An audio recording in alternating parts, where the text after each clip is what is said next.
joined by junior running back Saquon Barkley. We'll open up to questions. Raise your hand, we'll get a mic to you. Hey, Saquon, right here. Good afternoon. I'll just start with word association, Heisman. What comes to mind when you think of that personally, the award itself, and what it would mean to be just even a candidate for that award? The Heisman Award is a great award, obviously. It's given to the best player in college football, and to even be mentioned in that category is an honor. But when that pops up to me, I really don't get too much of a rush on it because I'm really focused on the season and taking it day by day and focus on the team and try to win every single game possible and just try to be a better player, a better person, and a better leader every single day.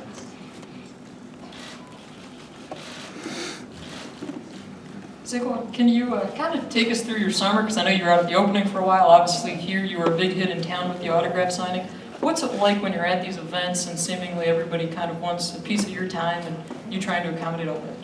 The opening was a really cool experience. Obviously, I went there when I was in high school, and I loved it. But they bring back alumni, and you got to really connect and build a friendship with a couple guys in college football.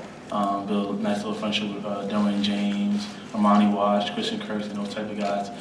So, I mean, it was a pretty cool experience. And the walking downtown, taking pictures and signs and stuff. I just try to just smile, be nice, be kind, because you never know, a picture or saying one word to someone can change someone's day.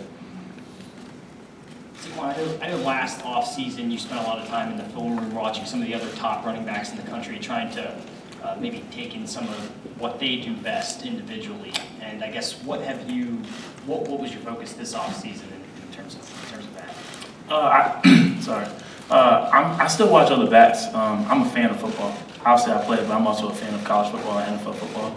I love watching guys like Le'Veon Bell, Zeke Elliott, and I have much respect for guys like Royce Freeman, Darius Geis, and those guys in college football. So I feel like you can learn from everybody, learn from their mistakes and learn from what they do good. So watch them try to take pieces of their game and put it into my game.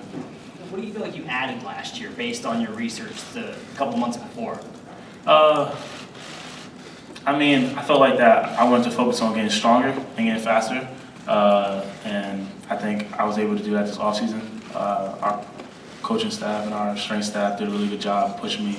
I gained weight this year. I'm at 230 now, and I feel faster. I ran a faster 40 than I did last year in the past, so that's something I want to really add to my games because I feel like what you do in the weight room really translates to the football field. Hey Saquon, I can understand if you don't want to share your decision, but have you made a decision yet regarding whether or not you'll prepare early for the NFL draft? No, I have not made a decision yet. I'm really just focusing on this season and focusing day by day. And right now, my biggest focus is on camp and the sixth practice. Hey Saquon, how are you?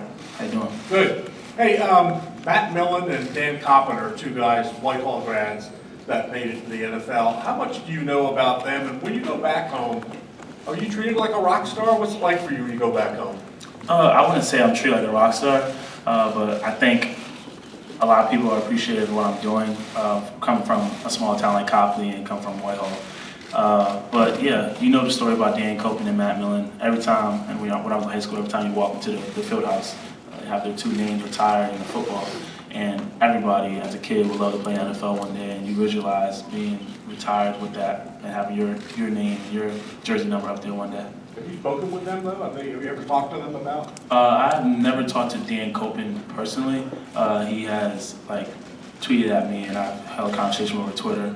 Matt Millen does our games, and he's kind of the reason why people know my nickname is Say. And so I mean, I had a couple conversations with Matt Millen. Matt Millen's a great guy. He gave me great advice.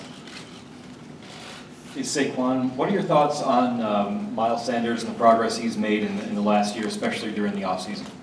Miles is a really hard worker, and he really focuses on trying to be the best player he can be every single day, and really come to practice with a great work ethic. Not only him, all the Aubrey's.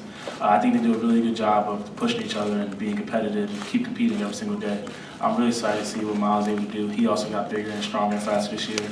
Andre got faster, Mark got bigger and faster, all the Aubrey's got bigger and faster. So, and so far what we had in camp, been a really good competition between those guys, and I'm looking forward to see how they continue to compete throughout the rest of camp. Saquon, hey, Coach Franklin just heaped a lot of praise on your family when he was in here a few minutes ago. Can you talk about the impact of of how they've raised you and the role that they play in your life? My family plays a big role. Coach Franklin always tell us to have a why. They're my why. My mother, my father, my brothers and sisters. I love them to death. Without my mother and father, I wouldn't be here on this earth. And on my family, I wouldn't be the person I am today. So everything I do, I try to credit them and God. And I'm just so thankful. A lot of people aren't fortunate enough to have both of their parents in their life. And I have both my parents who are happily married and happily together. And I have older brothers and sisters and younger brothers and sisters. And just have moments, memories that we go and cherish for the rest of our life. And I think family plays a big role in your life. And I'm really appreciative of them. Time for 2 more. Saquon, over here. Coaches Franklin and Moorhead were just in here telling us they're going to try to get you the ball in any way possible. I'm curious, at what point this offseason did you learn about these new wrinkles they try to introduce? And what are your thoughts just about that idea and the new ways they're going to have the ball? That idea kind of came to my head when Coach Franklin challenged me to try to become a better receiver, a better player overall.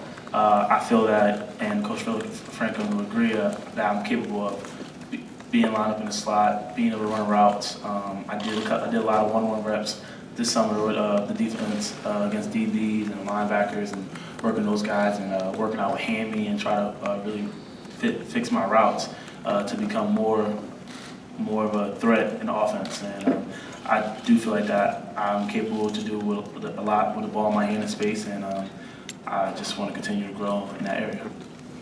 With your family's boxing past, are you a fan of the sport? Will you be watching the next big fight with Mayweather? I'm just curious about how much boxing you've watched over the years. I used to watch boxing a lot more when I was younger and when I was in high school.